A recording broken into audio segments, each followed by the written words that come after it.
В самом сердце южно-техасского лесного массива, среди густых зарослей и старых деревьев, группа львов, когда-то привезенных для эксперимента по контролируемой реинтродукции экзотических животных, беззаботно резвилась возле старой заброшенной свалки.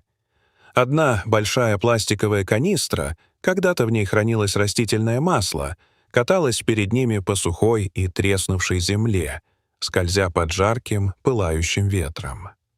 Любопытный молодой лев, наблюдая за этой странной игрушкой, склонил голову, обнюхивая ее. Затем он бездумно засунул морду внутрь, чтобы исследовать запах остатков еды. Остатки пищи внутри заставили его попытаться слизнуть что-то со стенок. Его голова погрузилась глубже, и он вдруг обнаружил, что больше не может вытащить ее обратно. Жесткий потрескавшийся пластик с узким горлышком плотно сжался вокруг его шеи, словно злая удавка. Он начал дергаться, паниковать, трясти головой и кататься по пыльной земле, но коробка не спадала. Остальные львы, сначала наблюдавшие за его борьбой с любопытством, вскоре отошли в сторону и продолжили играть, не зная, как помочь своему юному товарищу. Лев носился по округе, натыкаясь на ветки и сырой мокрый мох камней, все еще надеясь, что что-то сможет помочь сорвать проклятую коробку. Но каждый удар только делал хуже. Горло болело все сильнее, и коробка вжималась глубже. В конце концов, истерзанный и запуганный, он отделился от Прайда и побежал прочь вглубь леса. Не ведая, куда направляется, не видя, не чувствуя, не слыша толком, он бесцельно блуждал. Прошли дни. Вначале молодой лев все еще пытался сражаться, но затем он просто шагал, как тень, потеряв всякую надежду. Его тело исхудало, ребра выпирали из-под обтянутой, пересохшей кожи.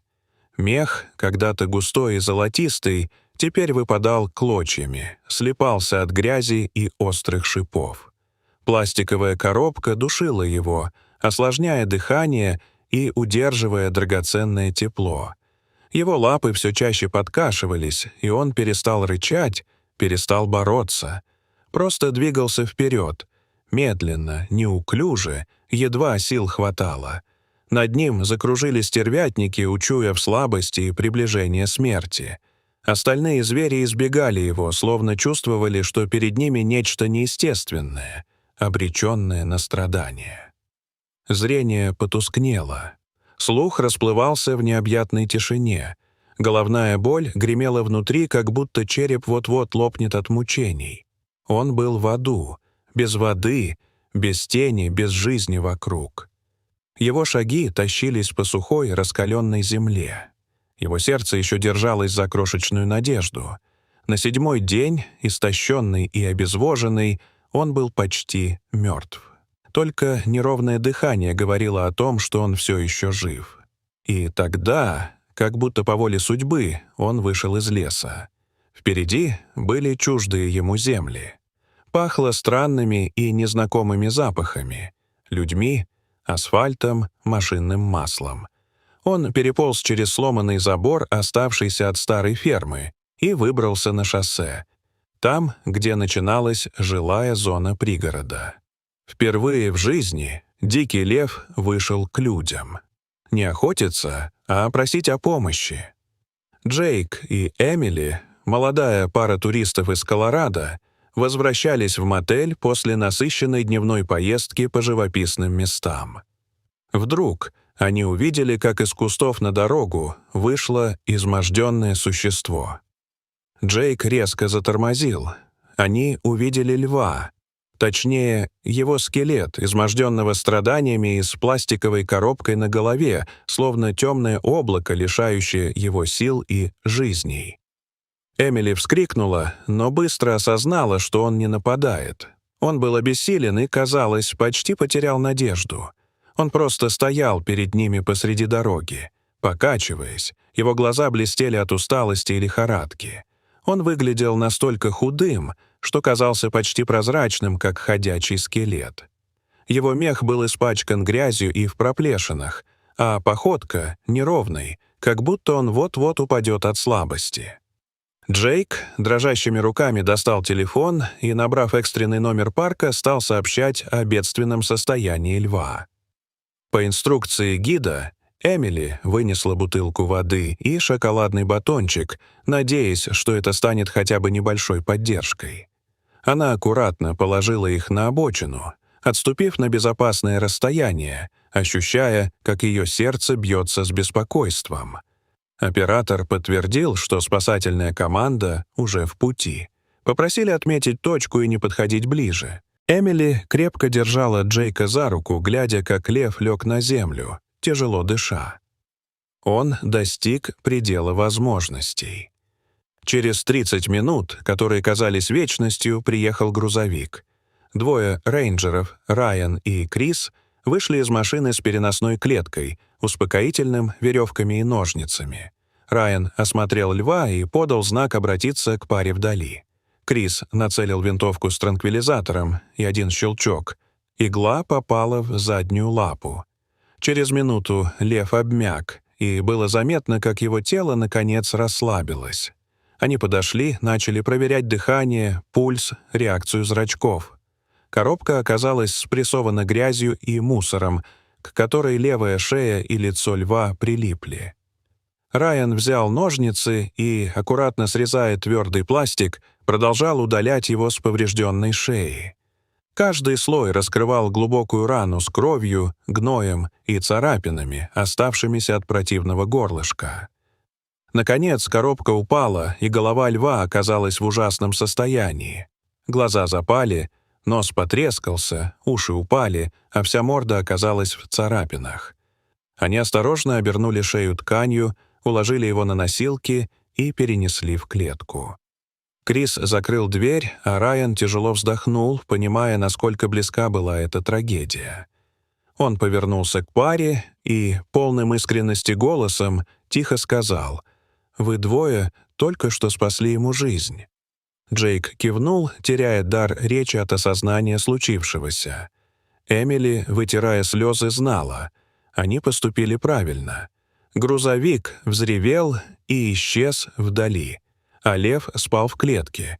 Его грудь едва заметно поднималась и опускалась. Он был на грани, но теперь у него появился шанс на новую жизнь. В медицинском центре национального парка команда ветеринаров уже была готова принять бедного льва. Его положили в изолятор, подключили к капельницам и ввели антибиотики, стабилизаторы, противошоковые препараты. Шею обработали, зашили, наложили марлю. Его долго мыли и чистили, отмечая язвы и повреждения, которые оставила пластиковая коробка. Он оставался в коме, но его сердце продолжало биться, сражаясь за жизнь. Ночью дежурили по очереди ветеринары, внимательно следя за состоянием животного. Первую пищу, жидкий мясной бульон, ввели зондом, и на следующее утро он, наконец, открыл глаза. Прошло 2 недели, и лев начал вставать на ноги. Его кожа заживала, шерсть вновь отрастала, и он начал тихо рычать, как настоящий хищник. Его постепенно выпускали в огороженный вольер, тренировать походку и нюхать свежую траву, знакомясь с окружающим миром. Он стал снова здоров, и через месяц Райан и Крис, вложив свои надежды в него, погрузили его в полузакрытую клетку и отвезли назад, в дикую зону, откуда он пришел. Лев вышел на землю, почувствовав под лапами родную почву. Постоял несколько мгновений, озираясь вокруг. Из кустов поднялись головы других львов, словно приветствуя его возвращение. Он сделал глубокий вдох и медленно пошел вперед, ощущая себя дома. Прежде чем исчезнуть в зарослях, он обернулся. Его взгляд встретился с глазами 2 людей, что спасли его. Это было молчаливое, но прощальное благословение, полное благодарности и надежды. А потом он исчез, как будто растворившись в лесной глуби. Позже Джейк и Эмили были отмечены на Техасском фестивале охраны дикой природы. Они рассказали эту трогательную историю со слезами на глазах, и их слушали сотни людей.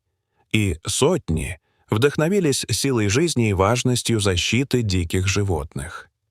Райан и Крис продолжили свою незаметную работу по охране и спасению этих удивительных существ, предостерегая других о важности заботы о природе.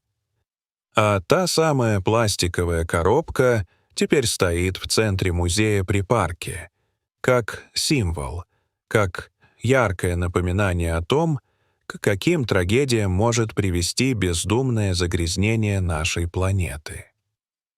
Дорогие зрители, что вы думаете об этой истории? Расскажите, пожалуйста, в комментариях. А если вам понравилось это видео, то ставьте лайк и подписывайтесь на наш канал. До свидания, и пусть каждая спасенная жизнь будет вашей гордостью.